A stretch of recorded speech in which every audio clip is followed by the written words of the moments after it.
The lecture hall had become a theater, and Zahrah was the sole, unwilling performer on stage. The professor's droning voice on macroeconomic elasticity theories was a distant hum, a faint soundtrack to the real drama unfolding in the room. No one was looking at the chalkboard scrawled with complex equations. Every single pair of eyes, curious, envious, suspicious, awestruck, was locked on her. She could feel their gazes like physical touches. On the back of her neck, on her hands folded too still on the desk, on the profile of her face she kept rigidly forward. A pen dropped somewhere to her left, and the sound was like a gunshot, making half the class jump and then swivel their heads back to her, as if she had been the cause. The air was thick with unasked questions.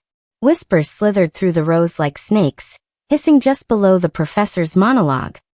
Who is she really? See her bodyguard for outside. Oh. They said she entered with a driver and another warrior. But she'd always sit with us now before. Even the lecturer, a man who usually lived inside the intricate world of economic models, was visibly distracted. His eyes kept flicking from his notes to her, his delivery faltering. He was trying to place her, this sudden celebrity in his midst who had, until a week ago, been just another diligent, quiet face in the crowd. Now her presence was a disruption field, warping the very fabric of the class row.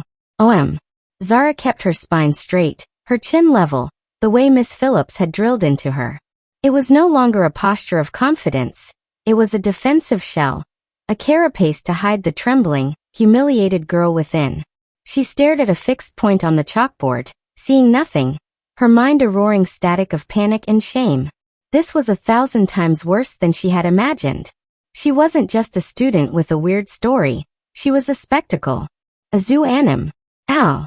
When the lecture finally, mercifully ended, the usual frantic pack-up and exodus was replaced by a slow, hesitant trickle. People took their time, shuffling past her row, stealing long, lingering looks. Zahrah remained seated, pretending to be engrossed in her notes, waiting for the hall to empty. She couldn't face the gauntlet of the hallway with this crowd. Only when the last straggler had left did she stand, her legs feeling like gel. Why?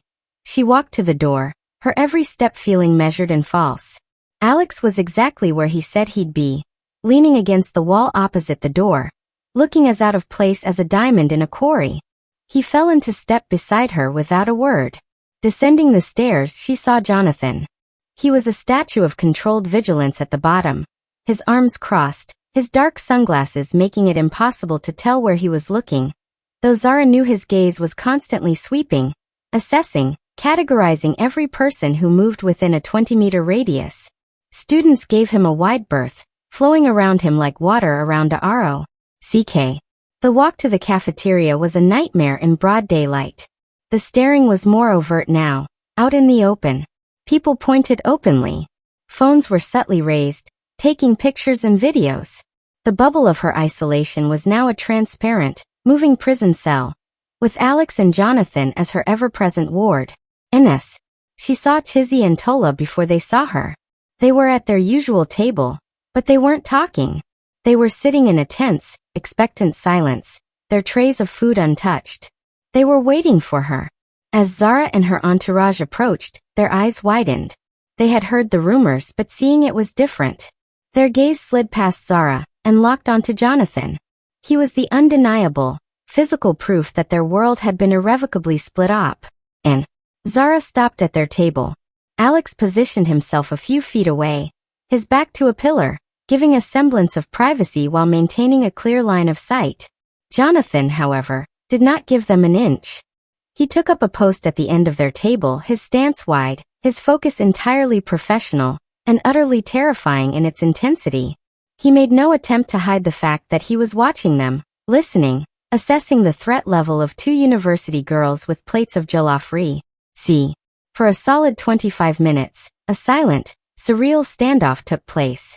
Chizzy and Tola stared at Jonathan. They stared at the sharp line of his jaw, the corded muscles in his forearms, the subtle bulge beneath his tactical jacket that could only be one thing. They stared at his complete and utter lack of self-consciousness. He wasn't a person to them, he was an event. A monument to a power they couldn't comprehend. And Jonathan stared back. Not at them in particular, but through them, around them, his head making minute, professional shifts, scanning the entire cafeteria. He was a machine, and they were part of the environment he was programmed to secure. His unabashed, impersonal scrutiny was more unnerving than if he had leered at them. Cheeks flushed a deep, embarrassed crimson. Chizzy and Tola finally, simultaneously broke. They couldn't win a staring contest with a force of nature. Their heads swiveled back to Zahrah, and the dam of their confusion and hurt burst. Gist! Chizzy screamed, the word tearing through the cafeteria's din, causing several nearby heads to turn. Her eyes were wide, pleading and furious. Now, Zahrah, or whatever your name is, what is all of this? Tola slammed her hand on the table, making the plates rattle. Yes. Start talking. Since when did you become the Queen of England? Bodyguards? A driver? And you have been sitting with us, eating into me? What kind of joke is this? The force of their anger was a physical wave, and Zahrah flinched. This was it. The moment she had dreaded. She could feel Alex's silent presence, a reminder of the script. You are Ezin Jadiaha. You do not explain yourself. But these were her friends. Or they had been. She took a deep breath, her mind racing, trying to find a path between the truth that would destroy everything and a lie that would sound plausible. The family stuff line wouldn't work here. Not with Jonathan's imposing presence making a mockery of casual excuses.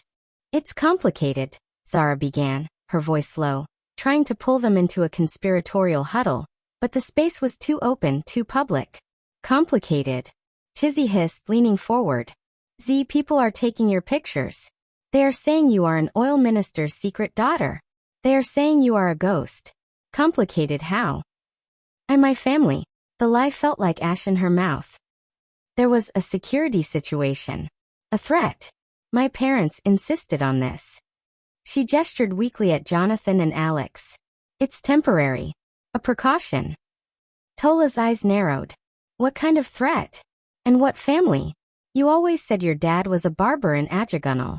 Is he a barber or is he a billionaire? Which one is lie? The direct hit made Zahrah's stomach lurch. She had woven her own trap with the stories of her past. My father is a barber, she said, the truth at least giving her a fragment of solid ground. It's from my mother's side. The Jidiohas. The name felt alien and dangerous on her tongue. The Jidiohas? Chizzy's voice dropped to a whisper. As in, the Jidioha conglomerates? The people who own half of Lagos. Zahrah gave a tight, miserable nod. For a moment, both girls were stunned into silence, trying to reconcile the image of their friend, who borrowed money for data and shared clothes, with the empire of the Jidiohas. But how? Tola asked, her anger now mixed with a dawning, greedy curiosity. Why now? Why were you hiding? It's a long story. A very, very long story, Zahrah said, her voice cracking with genuine emotion. There was a family dispute. I was kept away. For my safety. But now things have changed. I have to take my place. The words sounded like they were from a badly written Nollywood script, but to her horror, she saw Chizzy and Tola buying it. The allure of the secret heiress narrative was overpowering. Wow!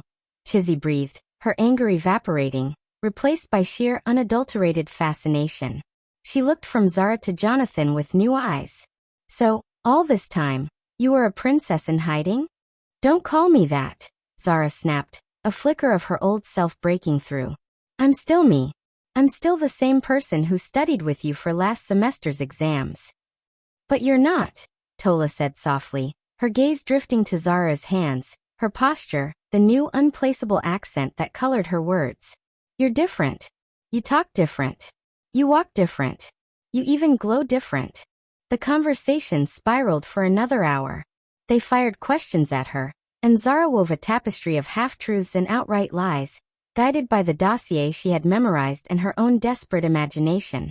She spoke of a controlling grandfather, a mother who died young, a recent inheritance, and vague, ominous threats that necessitated the security detail. Through it all, Jonathan remained an unblinking sentinel.